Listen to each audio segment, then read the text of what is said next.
when Maester Aemon died, and that's when the video turned off. I talked for like a good 20 minutes and half of it did not record.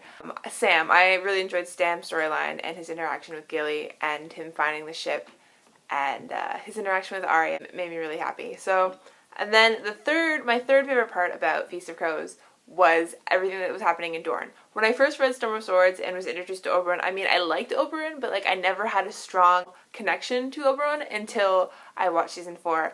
And I absolutely love what Pedro Pascal did with Oberyn's character. Like, I'm so massively in love with Oberyn now, and I'm just so heartbroken about his death. And so, especially, this is one of the reasons I'm really, really glad that I waited the full year to read Feast of Crows. I especially, all the stuff in Dorne made me just, like, love it that much more because they were mourning Oberyn, and I was still mourning Oberyn because I was so sad about it. And I just loved going from, like, falling in love with him and then getting to see his land and his daughters, who were awesome, and the niece. Everything that happened there I really enjoyed. The whole thing where I forget their names because there's so many of them, but the whole thing where his niece is trying to commit treason with Myrcella and have her crowned, and then her lover gets killed and the plot is uncovered. That was such an exciting chapter. I love that. But I just loved everything in Dorne, and I can't wait to read more of Dorne because that whole place is so interesting. The first time I found Lips, that was way better. It's just so interesting. So I loved all the stuff in Dorne. I wish there was more in Dorne, frankly.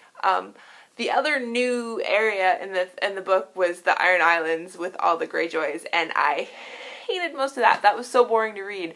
I love Asha because girl power, and she's just a really awesome, strong female in this boys' club of her uncles who are just so irritating. I hate all 3 of her uncles on her father's side. Like, I hate the religious one. I hate the, like, Euron, and I hate Victorian. I hate all 3 of them. I especially hate the religious one because just the whole drowned god, blah, blah, blah, religious zealotness. I just can't handle that. But I realize it's going to be important later on into the grand scheme of the story, but I do not care about the politics on the Iron Islands at all. Like, I like Asha, and I wish she could have gotten the thing.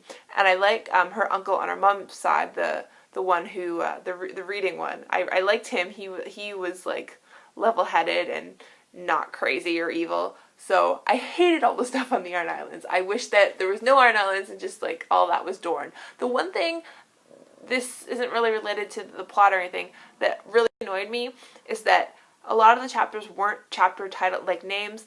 Like, all the stuff, all the ones in Iron Islands and all the ones in Dorne, like, they had weird title names, like the Kraken's daughter and the Prophet. Like, I just wish they would have stuck with and saying their names. And then Arya, how every time Arya had a new chapter, her name was changed. And then Elaine, Sansa became Elaine. Like, I realized she became Elaine, so it kind of makes sense that they're calling her Elaine. But it annoyed me that all the chapter titles kept changing. I wish they could have just, like, said the character's name and, like, went through. But anyway, so I loved all the stuff in Dorne. I hated the stuff in the Iron Islands, with the exception of Asha, who I liked. Jaime, I kind of liked his chapters. They were kind of boring-ish.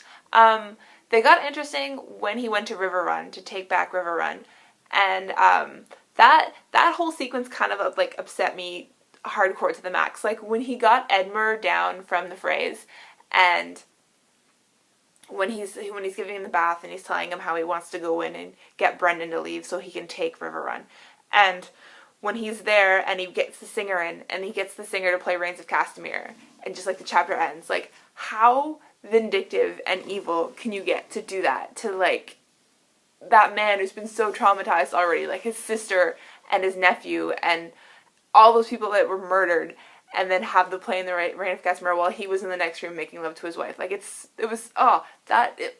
felt like I was being stabbed in the gut again. Like, it was so, Jaime, why? It made me really, really angry. And, like, when they finally, like, you knew that Riverrun couldn't hold out. You knew that Jaime was gonna get in there. But, like, and then bringing down of the Stark flag, it's just, like, the last of Stark's footholds in the north, and just, oh god, it was heartbreaking, all that Riverrun stuff. Yeah. So the Jaime chapters were alright. I liked him better when he got away from Cersei and didn't have to deal with her batshitness. Then there were the Brienne chapters. I really loved that we were seeing from Brienne's perspective at first, and I love getting to hear her history and all the things that she had to go through, and kind of like all the teasing and meanness that she had experienced in her life. And then I call this the Bran syndrome. Her chapters just got really, really repetitive. So like, I'm looking for Sansa, I'm looking for Sansa, I'm looking for Sansa. It's just like, oh god, okay, I get it, you're looking for Sansa. Like, I love Bran. Bran, obviously, is Team Stark, love Bran. But like, Bran's chapters used to get so repetitive that like, I would hate when I got a Bran chapter. And like, when Theon attacked Winterfell, I was, in a twisted way, happy because now Bran was interesting. But like, I love Brienne so much, but like, her chapters got so repetitive. And I'm like, I feel bad for not liking these chapters because I love Brienne. But like, they were so hard to get through. And then, okay, quickly before I talk about the end of Brienne, the other thing that made me so excited was when she came upon Gendry and met Gendry, because I can't tell if exactly it's because of Gendry's character in the book, or if it's because the actor that plays him, but I have a soft spot in my heart for Gendry. I think it's probably because the actor that plays him on the TV show is Chris from Skins, and Chris is always one of my favorite people from Skins, maybe even my favorite person from Skins. And so I loved getting to see him in Game of Thrones, and when I saw him in the very first episode, I freaked out. And so I really missed not having him in season 4. And so when I saw Brienne coming up and she saw the fortune, I'm like, oh my god, Gendry's gonna be here. And then she met Gendry, and it was just very brief, but like, it made me really excited to see Gendry again. And then, okay, this whole situation with Brienne and Pod, it stresses me, like, so they're dead, right? Like, it ended with them being hanged, right? It ended and they were about to be hanged. She's like, don't hang Pod, he's innocent, because she wouldn't kill Jaime.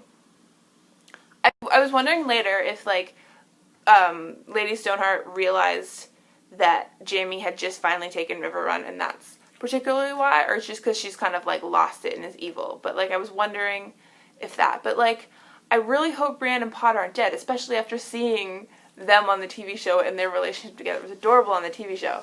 So, like, I tried to flip through Dance with Dragons to see if I saw any Brienne, but I didn't see any Brienne. So are they dead? I can't.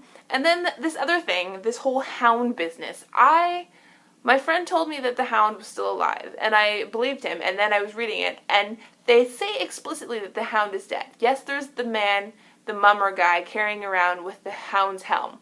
But, like, she talks to that one guy, and the guy says, I buried him myself, someone stole his helm, it's not the Hound that's going around and killing people. So then Brienne or Gendry, Brienne kills one of them, and then Gendry kills the other one. And then Lem, who was with them before, like with the religious people before, he took the helm, and then he was going to be the Hound. So I just firmly believe that the Hound is actually dead, because everyone keeps telling me that the Hound is dead. And, like, I know Brienne saw the Hound when, like, she was going in and out of consciousness. They've explicitly stated the Hound is dead, but I don't, like, he's not dead. Is he? He has to be dead. Was that Gravedigger supposed to be the Hound? I don't know. Is the Hound dead? Is Brienne and Pa dead? Are they dead? I don't know. I reread the ending with Brienne a bunch of times because I just couldn't really believe that was happening. So that whole situation is stressing me out. Am I forgetting anyone? And then it ends with Sam at the Citadel, and the whole ending with Sam at the Citadel made me nervous because I'm all like, this guy shows up and takes Sam to this other place. I'm like, because the ending of the prologue is kind of mysterious, and what did that guy get from that other guy? Oh, that's descriptive. That guy get from that other guy. But yeah. So, one more thing I was thinking about Cersei is, in her horrific, awful business, is the poor singer that belongs to Marjorie, and now how she gave the singer to the guy to be tortured. That is just, made my stomach boil, and I was just so angry. And, everything she was doing to try to, like, screw over Marjorie just made me so irritating. Oh, and Sir Loras. Oh my god, I almost forgot Sir Loras. I feel like Sir Loras is definitely gonna live. Like, Marjorie keeps saying dying is not dead. Like, he's injured, but I firmly believe that Loras will survive and that he'll just be severely burned and injured. But I firmly believe that Loras is gonna live. Which makes me happy. I'm really curious because, like, Marjorie, you just get Marjorie from Cersei's perspective, so you don't, like in the show, you can tell that she's intelligent and knows what's going on, but book Marjorie from Cersei's perspective seems very innocent and not knowing how manipulative and awful Cersei is, so I don't know. I'm so excited. I'm so excited to start Dance with Dragons. I'm actually kind of saving Dance with Dragons again, so I've been reading other stuff, and it's going to be a while before I start Dance with Dragons, although I'm so excited to get back to Tyrion and Jon Snow. I want to know what Tyrion's been doing, and I want to know what Jon Snow's been doing, and I'm so excited to get back to all those people.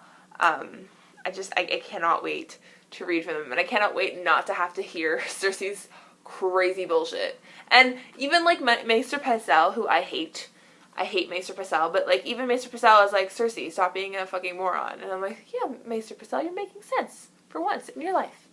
But yeah, so that's my very long-winded thoughts on Feast of Crows. If you have somehow managed to watch all of it, I applaud you and thank you. I am just so crazy about Game of Thrones that it just stays in my brain all the time. I would love it if you comment down below and tell me your thoughts on Feast of Crows. Real quick, the one person I forgot to talk about was Sansa, and the whole business with Littlefinger and the whole creepiness there. The one thing I really want to happen, one of my top 3 wishes for the end of Game of Thrones, is that Sansa be the one to kill Littlefinger. Like, she doesn't realize at this point that Littlefinger is responsible for her father's death, but I want Sansa to find out that Littlefinger is the main person behind her father's death, and I want her to be the one to kill him, because that would be so awesome. And the other thing, that how the Sansa chapter ended, and Littlefinger's whole long-winded speech about how he's going to marry her off to this person, and then they're going to reveal that it's really Sansa Stark, and then they're going to get Winterfell back. Like, holy fuck. When I read that, I was like, you have got to be fucking kidding me. Like, again, I hate Littlefinger almost more than anyone else, just not Cersei, but that dude is so smart, and he knows what the hell he's doing. So, the ending blew my mind. It was like the ending of Sansa in Storm of Swords when Lysa went over out the moon door. Blew my mind. So yeah, I have more to say, but I have no more room left on the camera, so I gotta stop talking. But yeah, Sansa is learning to play the game, which is awesome. And God, Littlefinger's creepy. Every time he asks for a kiss, creepy. Come kiss your father. Come on, you can do better than that. Okay, stop.